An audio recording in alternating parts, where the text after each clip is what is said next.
Commerce academy. तो आज हम करने वाले हैं क्लास +1 की इकोनॉमिक्स का चैप्टर नंबर 13 जो है हमारा इंडेक्स नंबर। अब इंडेक्स नंबर इतना इंपॉर्टेंट चैप्टर है, ये आपका +1 इकोनॉमिक्स में भी है। आगे फर्दर अगर आप बीकॉम या एमकॉम करते हो आगे तक आपका ये टॉपिक चलने वाला है, तो इसलिए आज आप इस टॉपिक को अच्छे से समझिएगा और अच्छे से इसके क्वेश्चंस भी कीजिएगा, ठीक है, क्योंकि आगे भी चैप्टर जो है वो बहुत ही हेल्पफुल रहने वाला है। तो अब हम स्टार्ट करते हैं इंडेक्स नंबर। ये हमारा चैप्टर नंबर 13 है। अब आपको पता है कि हमारे इकोनॉमिक्स में और हमारी इकोनॉमी में और हमारे बिजनेस में टाइम टू टाइम काफी सारे चेंजेस आते रहते हैं। आपको ये भी पता होगा कि हमारी जो प्राइसेस हैं किसी भी गुड्स के, वो कभी अप हो जाते हैं यानी कभी बढ़ जाते हैं और वो कभी कम हो जाते हैं, ठीक है, क्योंकि कभी भी प्राइसेस जो है कांस्टेंट नहीं रहते, या तो उनकी जो प्राइसेस की जो लेवल है वो कभी अप हो जाता है कभी डाउन हो जाता है, ठीक है। तो बहुत सारी ऐसे सिचुएशंस हैं हमारी इकोनॉमी के अंदर कि जिसमें अप एंड डाउन फेसेस जो है चलते रहते हैं। तो इन सभी को मेजर करने के लिए हमें स्टेटिस्टिकल टूल की हेल्प की जरूरत पड़ती है। अब स्टेटिस्टिकल जो टूल्स हैं वो एक इंडेक्स नंबर एक ऐसा स्टेटिस्टिकल टूल है कि जिसकी हेल्प से हम इसमें हुए चेंजेस को इजीली मेजर कर सकते हैं। इसमें सिर्फ हम प्राइस में हुए चेंजेस को मेजर नहीं कर सकते इंडेक्स नंबर की हेल्प से, इसके अंदर हम और भी काफी सारे चेंजेस को मेजर कर सकते हैं, जैसे कि कॉस्ट ऑफ लिविंग इंडेक्स हो गया, कंज्यूमर प्राइस इंडेक्स नंबर हो गया, नेशनल इनकम हो गई, तो और भी काफी सारे चेंजेस को इसके अंदर हम मेजर कर सकते हैं। तो आइए चलिए अब हम इसकी डेफिनेशन समझ लेते हैं। An index number is a statistical measure design to show changes in a variable or group of related variables with respect to time, geographical location or other characteristics.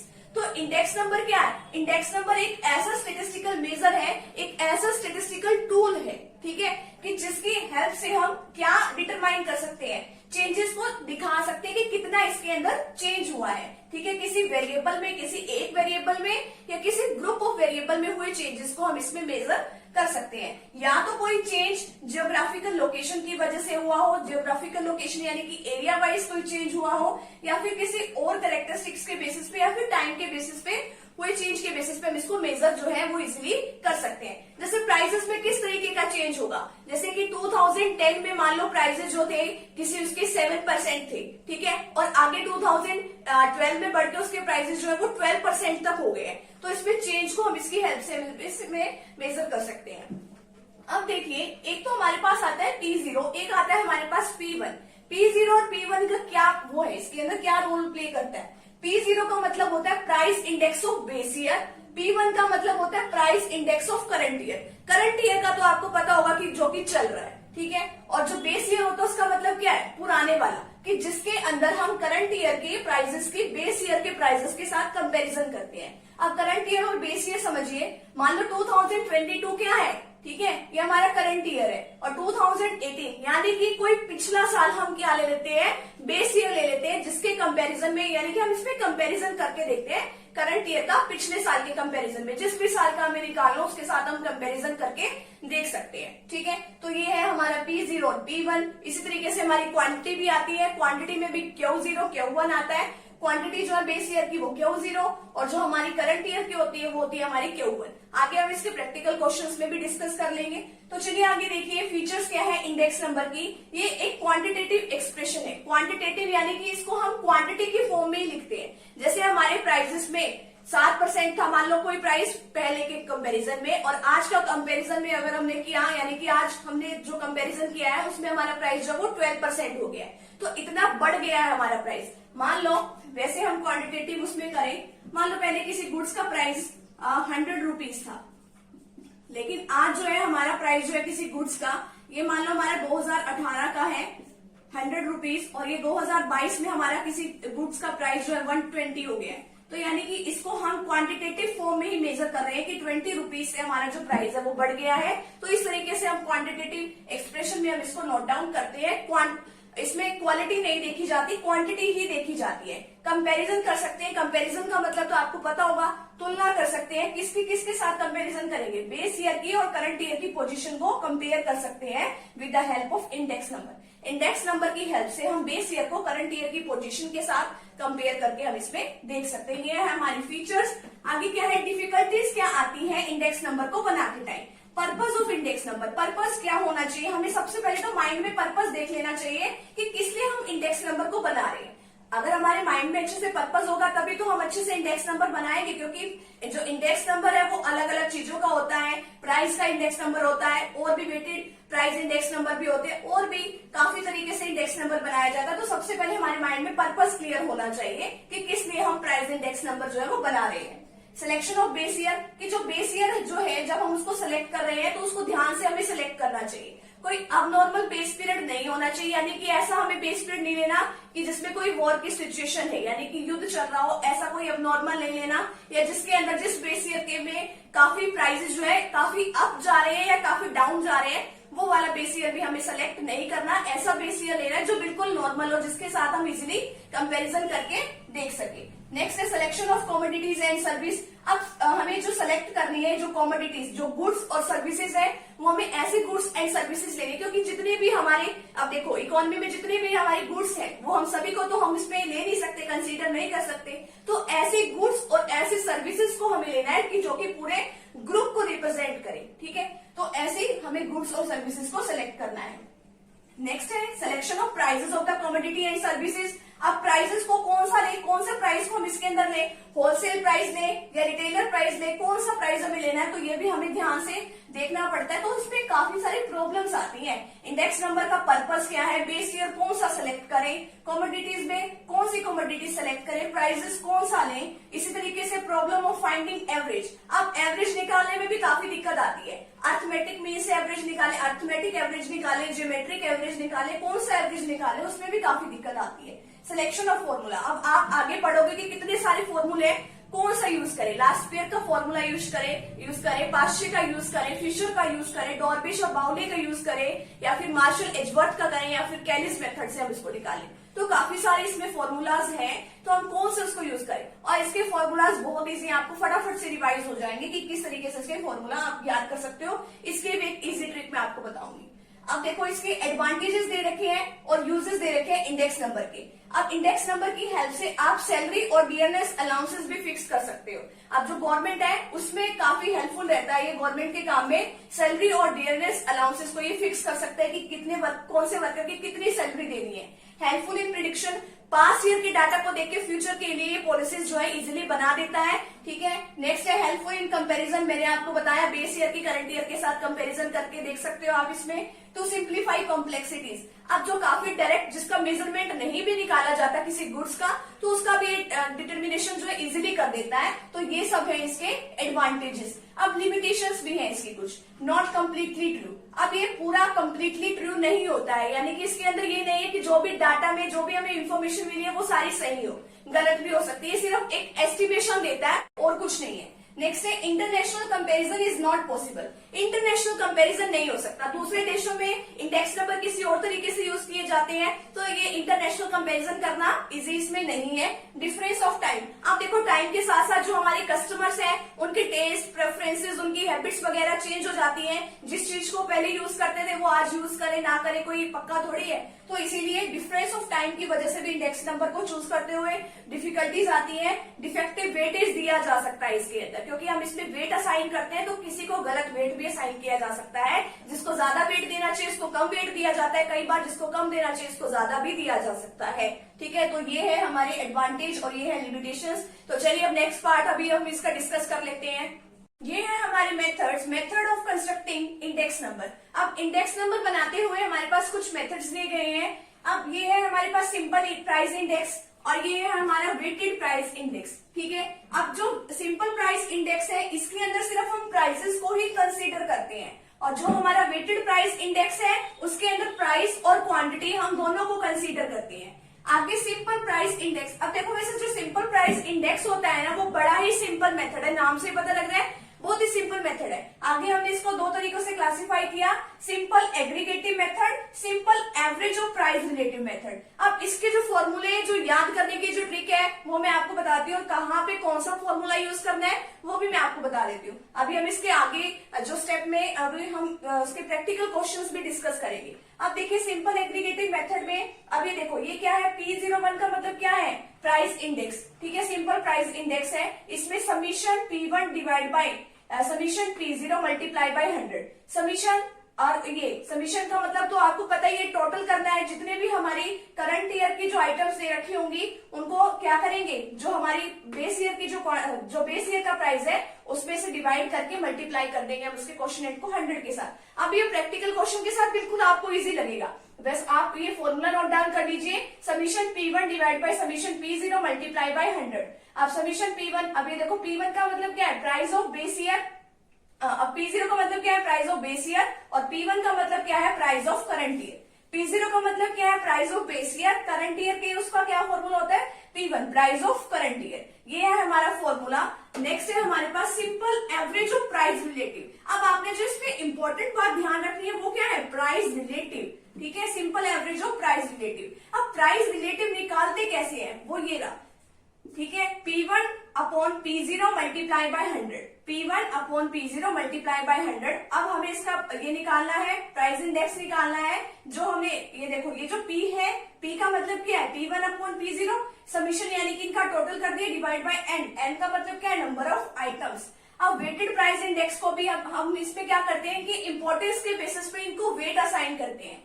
अब देखो, इसको भी आगे हमने दो तरीकों से क्लासिफाई किया गया है, वेटेड एग्रीगेटिव मेथड और weighted average of price relative method. अब वेटेड एग्रीगेटिव मेथड ये देखने में बड़ा ही डिफिकल्ट मेथड लगता है इसके अंदर, क्योंकि बहुत सारे मेथड्स हैं। लास्ट ईयर का है, पास्ट्री मेथड है, फिशर्स आइडल इंडेक्स मेथड है। अभी मैं आपको आगे उसमें बताऊंगी कि फिशर को आइडल इंडेक्स नंबर क्यों माना जाता है। डॉर्बिश और बाउले का है, मार्शल एजवर्थ का है, और कैलिस मेथड जो है। अब इसका फॉर्मूला भी आपको मिनटों में याद हो जाएगा।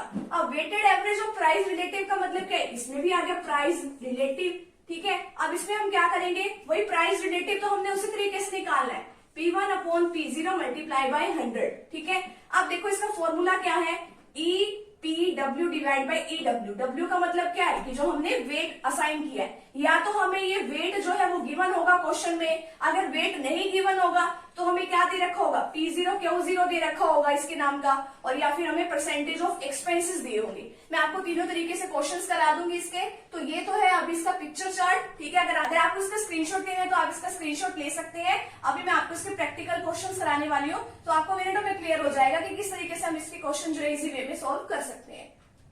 ये है हमारे practical question simple price index के। सिंपल प्राइस इंडेक्स में आपको पता है इसको दो तरीके से हमने क्लासिफाई किया था, simple aggregative price index, simple average of price relatives. अब देखो, सिंपल एग्रीगेटिव प्राइस इंडेक्स का मतलब क्या है, एग्रीगेटिव का मतलब क्या होता है, टोटल करना किसी बात का। सिंपल तरीके से टोटल करेंगे। मैंने आपको P0 और P1 का मतलब बताया था। P1 का मतलब होता है करंट ईयर का प्राइस, P0 का मतलब होता है बेस ईयर का प्राइस। ठीक है, अब देखो P0 और P1 में अब ये 2014 है और ये 2022 है। 2022 अभी करंट का प्राइस है, तो इसको तो देखो, जो नया साल दिख रहा है वो करंट ईयर है, जो आपको पुराना दिखेगा वो बेस ईयर है। ठीक है, तो 2014 और 2022 का हमारे पास डाटा है। ये हमारे पास डाटा आप कुछ भी ले सकते हो, 100, 200, 300, ये मैंने अपने आप से एज्यूम करके ले लिया। ये 2022 का ले लिया मैंने, और यहाँ पे अब हमने क्या करना है, इनका टोटल करना है, समीशन P0। अभी P0 तो आपको पता ही है कि ये प्राइस है बेस ईयर का। अब यहाँ पे समीशन क्यों लग गया, अगर आप किसी चीज को टोटल करोगे तो समीशन तो लगेगा ना, तो ये वो वाला समीशन है। तो इन तीनों को ऐड कर देंगे, तो ऐड करने से हमारे पास क्या आया, 600 आया। अभी हमारे पास 2022 का है, अभी हमने इन तीनों आइटम्स को ऐड किया तो हमारे पास ये आया 1500 आया। अभी P1 तो आपको पता ही है, प्राइस ऑफ करंट ईयर। अब यहाँ पे समीशन क्यों लगा है, क्योंकि हमने इसका टोटल किया है। आपको फॉर्मूला अभी मैंने बताया ही था कि प्राइस इंडेक्स निकालना है। फॉर्मूला होता है summation P1 upon summation P0 multiply by 100। अब समीशन P1 हमने क्या निकाला था, 1500, और समीशन P0 क्या निकाला था, 600। मल्टीप्लाई कर देंगे 100 के साथ, हमारा आंसर आ जाएगा। अब देखते हैं हमारे पास simple average of price relative method. Simple average of price relative बाकी सारा सेम है, बस इसमें क्या करना होता है, अगर आपको क्वेश्चन में कहीं पर भी देखे कि प्राइस रिलेटिव निकालना है, तो प्राइस रिलेटिव निकालने का मैंने आपको एक फॉर्मूला बताया था, ये वाला। इसके अंदर हम बड़े P को एज्यूम करते हैं। अब निकालने की किस तरीके से, फॉर्मूला क्या है, P1 upon P0 multiply by 100। अब इसमें समीशन भी लेना हमने। अब देखो 2014 और 2022 का मैंने वही डाटा लिया जो मैंने यहाँ पे पीछे लिया था, तो अभी मैंने इसका टोटल कर दिया। यहाँ पे समीशन P0 इतना आ गया, समीशन P1 इतना आ गया। लेकिन अब हमने प्राइस रिलेटिव देख लिया इस क्वेश्चन में कि प्राइस रिलेटिव निकालना है। जब हमें किसी क्वेश्चन में प्राइस रिलेटिव दिखे तो अब हमने P निकालेंगे। P का फॉर्मूला क्या होता है? P1 upon P0 multiply by 100। तो P1 तो यही सिंपल है, ये वाला P1 है, ये वाला भी P1 है।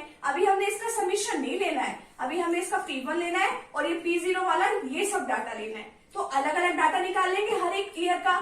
तो P1 upon P0 multiply by 100। P1 क्या है? 150, इसमें P0 क्या है? 100। मल्टीप्लाई किससे करना है? 100 से। तो 150 आ गया हमारे पास। सेकेंड उसमें क्या है? P1 600 है, डिवाइड कर देंगे P0 से जो कि 200 है, मल्टीप्लाई 100, 300 आ गया हमारे पास। आप देखो ये 750 है, ये हमारा P1 है। P0 क्या है? 300 है, मल्टीप्लाई बाय 100, 250 आ गया। अब हम इसको ऐड कर देंगे। तो ये निकालना क्या था हमने? ये P निकाला था। अब अगर हम इसको टोटल करेंगे तो समीशन इसके साथ ऐड कर देंगे, ठीक है। तो इस सबका टोटल किया तो कितना आ गया हमारे पास? 700। इसका फॉर्मूला क्या है? Simple average of price relative method का summation P divide by N।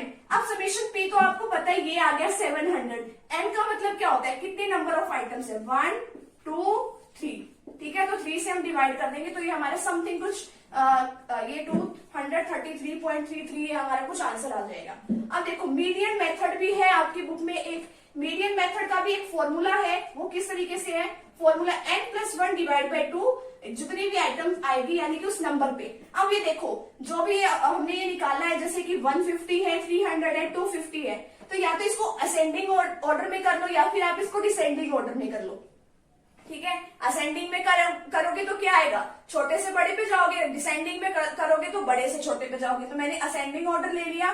तो n का मतलब क्या बताया मैंने? 1 2 3, 3 आइटम्स है, 3 + 1 डिवाइड बाय 2, तो 4/2 को अगर हम काटेंगे तो सेकंड आइटम आएगा। तो सेकंड नंबर पे हमारे पास क्या है? 250। तो 250 हमारा आंसर हो जाएगा।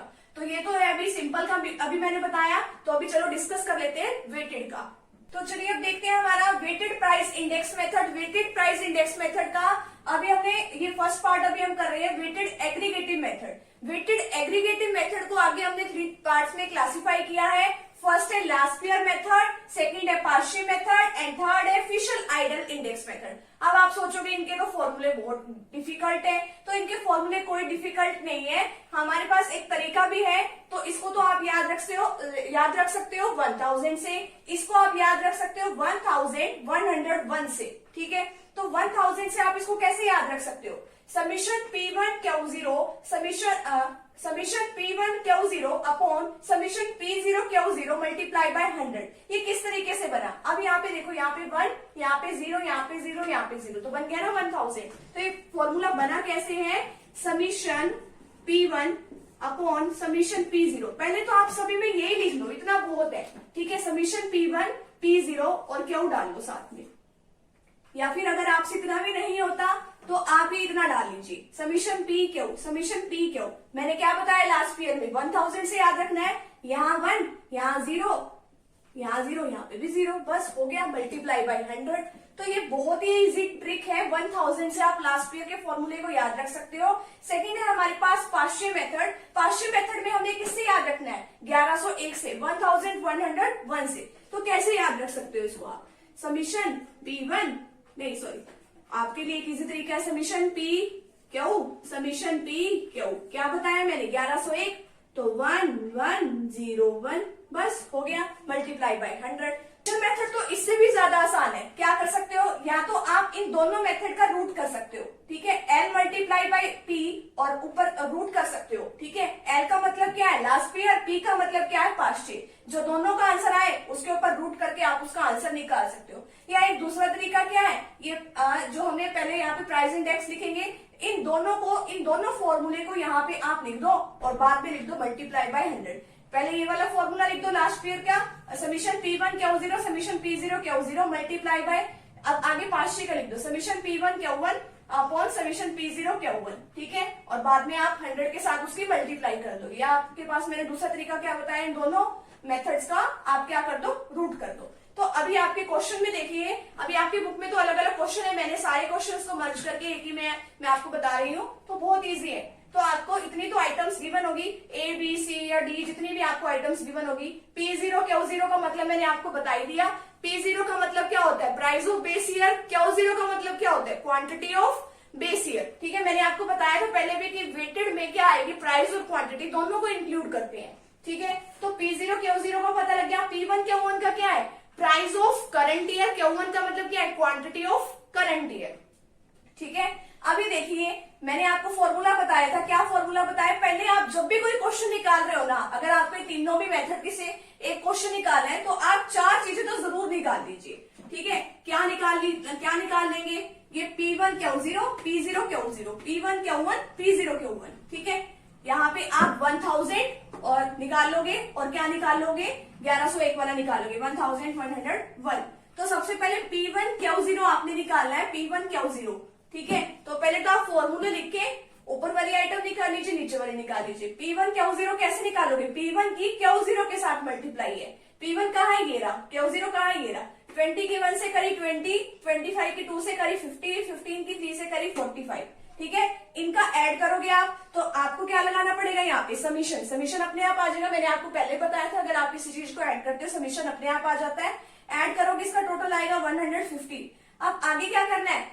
समीशन P0 Q0 निकालना है। आपको ऊपर समीशन नहीं लिखना, नीचे लिखोगे आप समीशन। समीशन जब आता है जब आप उसको ऐड कर लेते हो। P0 Q0 निकालना है आपने, तो P0 और Q0 ये रहा। 10 की 1 के साथ करोगे 10, 20 की 2 के साथ करोगे 20 की 2 के साथ करोगे, सॉरी यहाँ पे 40 आएगा। नेक्स्ट है 15 की 3 के साथ करोगे 45 आएगा। तो आपका ये ऐड करने से टोटल आया 95। आगे P1 Q1 क्या है? P1 और Q1 की 20 की 3 के साथ करी 60, 25 की 4 के साथ करी 100, 15 की 5 के साथ करी आपका क्या आ जाएगा? 75। ये P1 Q1 कहाँ से निकालना है? ये 500 का ऊपर वाला है। और ये P0 Q1 निकालना है आपने। P0 और Q1 को देखो कहाँ है?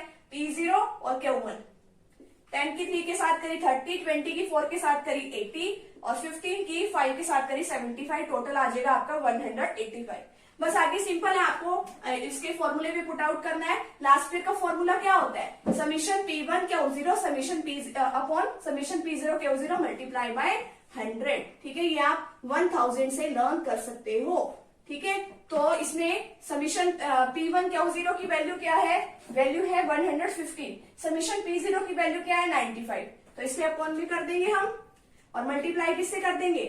100 से। तो हमारा आंसर वो आ जाएगा 121.05। आगे पार्शियल मेथड का फॉर्मूला आप 1101 से याद रख सकते हो।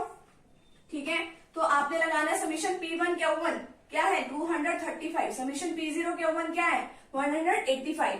मल्टीप्लाई किससे कर देंगे? 100 से। तो आपका आंसर ये आ जाएगा। फिशर प्राइस इंडेक्स निकालते हुए एक आपने ये याद रखना है, लास्ट ईयर का निकाल रहे हो प्राइस इंडेक्स से तो P01 लिखोगे यहाँ पे, L P01। पास्ट ईयर का प्राइस इंडेक्स निकाल रहे हो P01। ठीक है, फिशर का निकाल रहे हो F P01। ठीक है, तो आप या तो इन दोनों मेथड्स का आप रूट कर सकते हो। ठीक है, जो आपका आंसर है, आंसर क्या है आपका? 235। अब यहाँ पे देखिए आप पहले 115 अपॉन 95 मल्टीप्लाई 235 अपॉन 185 मल्टीप्लाई किससे कर देंगे? 100 से। आपने ये बात ध्यान रखनी है, अगर आप इस मेथड से कर रहे हो, अगर अलग अलग निकाल रहे हो तो ठीक है। ठीक है, तो आपने 100 से मल्टीप्लाई करना है। अगर आप ये कर रहे हो, ये वाला मेथड अडॉप्ट कर रहे हो L इंटू P वाला, तो उसके अंदर आपने 100 से मल्टीप्लाई नहीं करना। अब L इंटू P का मतलब क्या है? L का मतलब क्या है? जो लास्ट ईयर का आंसर आया, ये वाला आया लास्ट ईयर का आंसर। पास्ट ईयर का आंसर क्या आया? ये वाला आया है। तो इन दोनों को मल्टीप्लाई कर दोगे, इसका रूट करके निकाल दोगे आप, इसका आंसर आ जाएगा।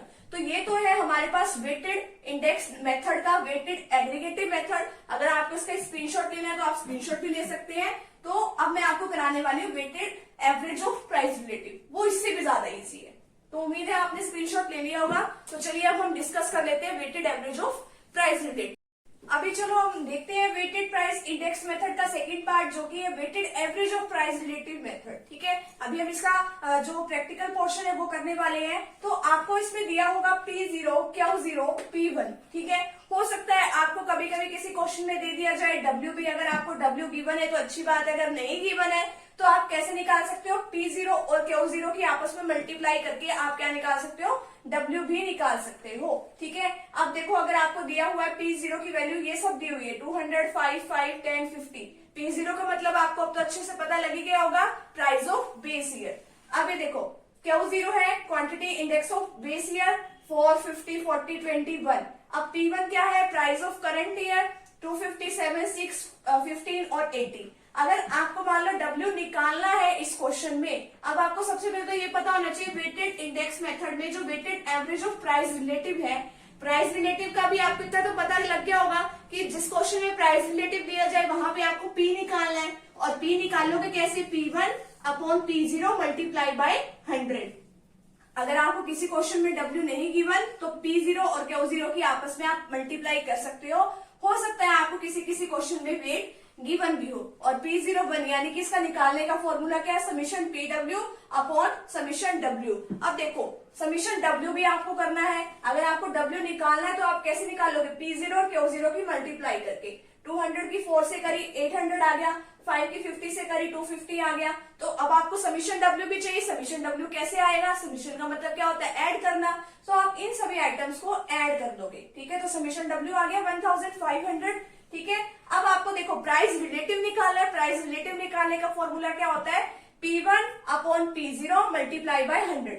P1 क्या है, 250 अपॉन 200 मल्टीप्लाई बाय 100 क्या आ गया, 125। इसी तरीके से 7 अपॉन 5 मल्टीप्लाई बाय 100 140 आ गया, 6 upon 5 multiply by 100, 15 upon 10 multiply by 100, 80 upon 50 multiply by 100, ठीक है। तो हम ये निकाल लेंगे, प्राइस आ गया, प्राइस रिलेटिव का P आ गया हमारे पास। अब देखो EPW है, यानी कि P की W के साथ मल्टीप्लाई करनी पड़ेगी। P आपने निकाला ही है प्राइस रिलेटिव और W आपने निकाल लिया था, ठीक है। तो आपस में आप इसकी मल्टीप्लाई कर दो, 125 की 800 के साथ करी 1 लाख, 140 की करी 250 के साथ 35,000, 120 की करी 200 के साथ 24,000, 150 की 200 के साथ 30,000, 160 की करी आपने 50 के साथ 8,000। अब आपको इसका समीशन चाहिए, ऐड कर दोगे, उस फॉर्मूले में पुट आउट कर दोगे, P01 summation PW upon EW।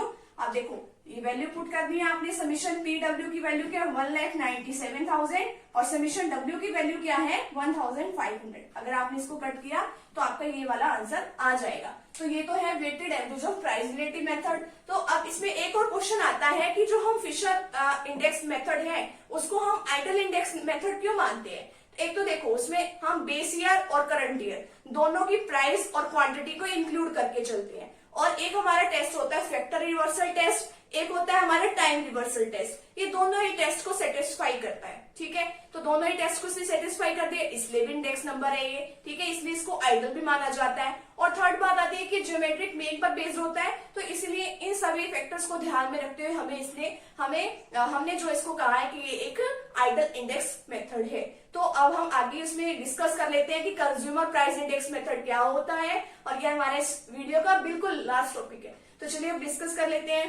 चलिए अब ये इस चैप्टर की हमारी लास्ट वीडियो है जिसका नेम है कंज्यूमर प्राइस इंडेक्स नंबर या फिर कॉस्ट ऑफ लिविंग इंडेक्स।